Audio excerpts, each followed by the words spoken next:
How's it going, everyone? It's Sam. We have a lot to cover, from new economic data to a stock that went up 12%, then right back down 14%, to Jerome Powell giving a secret interview.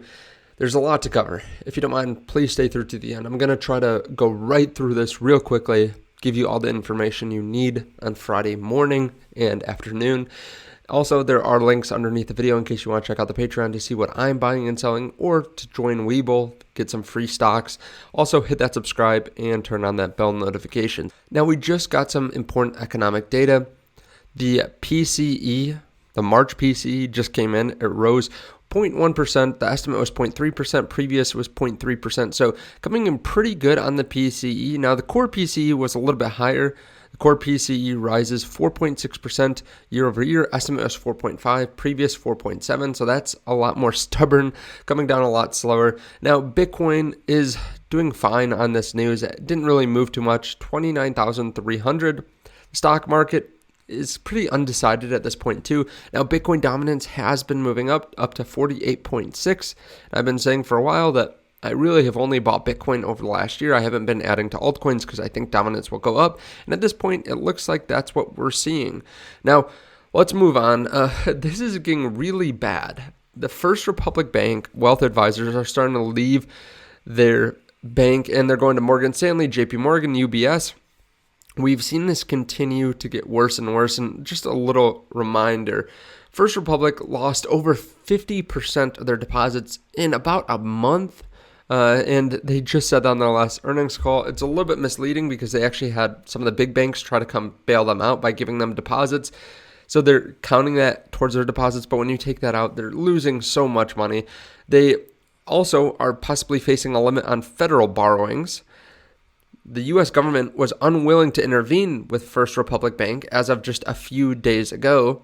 Also, no one was going to help buy First Republic Bank unless there were substantial federal guarantees, which it sounded like the government wasn't going to give. But now that's kind of changed. Now the U.S. government is coordinating an urgent meetings to rescue First Republic Bank because it continues to get worse. They were down 50%, then down 30%. I'm guessing a lot of people are leaving. If employees are leaving, I'm sure depositors are leaving.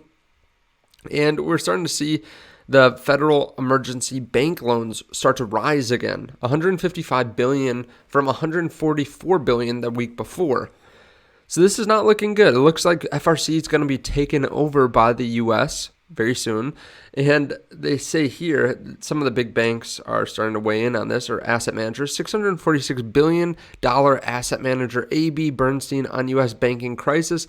The Fed will resort to money printing again, bring back the role of Bitcoin as digital gold.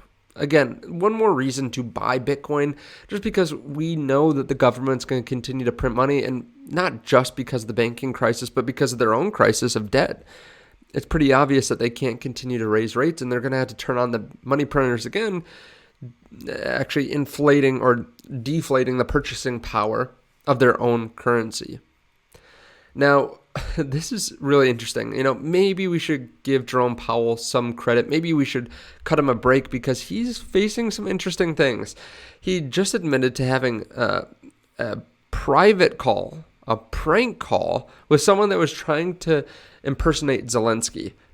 And I'll do a video on this later today. It's pretty bad.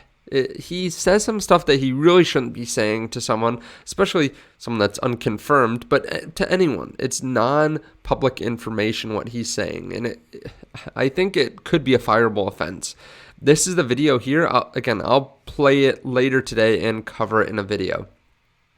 Then we had a massive reversal on Amazon stock. It went up 12% on a double beat up to $122 and then came all the way back down. It's actually down about 2% right now. And that's largely due to one thing. So they had a double beat. They looked really strong, but then they said that they were experiencing some deceleration in AWS. Some people were expecting that the trough of this AWS revenue growth would be around Q2, the June quarter, and then slowly reaccelerate. However, they did say that this could take a few quarters. There's no mention on the earnings call of a coming trough like last quarter. So walking away, we feel less confident in Q2 or even Q3 that's the trough. So basically, a lot of people are just in Amazon just for AWS for their cloud business because it is highly profitable, but it seems like it's slowing down. We're seeing that across the board.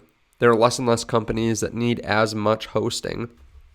And at this point, it looks like it might be taking a little bit longer to get to some of that reacceleration.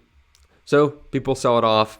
I'm willing to wait a year, 2 years. As you can see, people are wanting to buy this company. People, as soon as good news comes in for any of these major tech companies, people are willing to put some money in. And that's true of just about every asset. So if you're willing to buy when people aren't so excited about the next quarter or 2 quarters, literally, they are just worried about the next 2 quarters, that they're not going to reaccelerate as quickly. It's not like they're going to go bankrupt. It's not like this is going to really materially affect them down the road.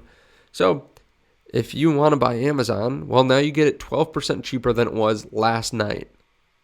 So this good news could come right back anytime in the future and push the stock right back up.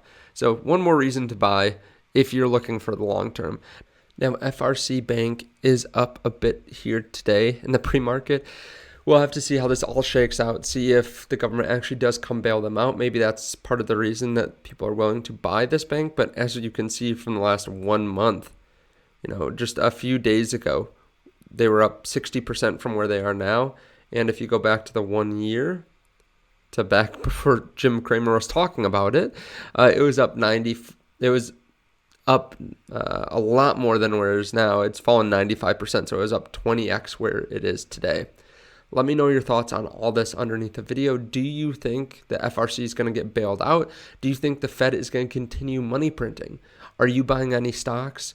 Just between us, I have been buying up a decent amount of stocks. I've been buying some VOO index fund. I've been buying Tesla. I've been buying some of the other big tech companies like Microsoft, Apple, the Amazon stock that we were talking about before, Google. When there are dips, I've been buying those. I've also been buying some Vici stock because I think it's a pretty good value. They have earnings next week. Great dividend payer. I've also been waiting to buy some crypto. I'd really like to buy some more Bitcoin, or even if dominance continues to rally up higher and higher and higher, I'd love to scale out a Bitcoin into some alts.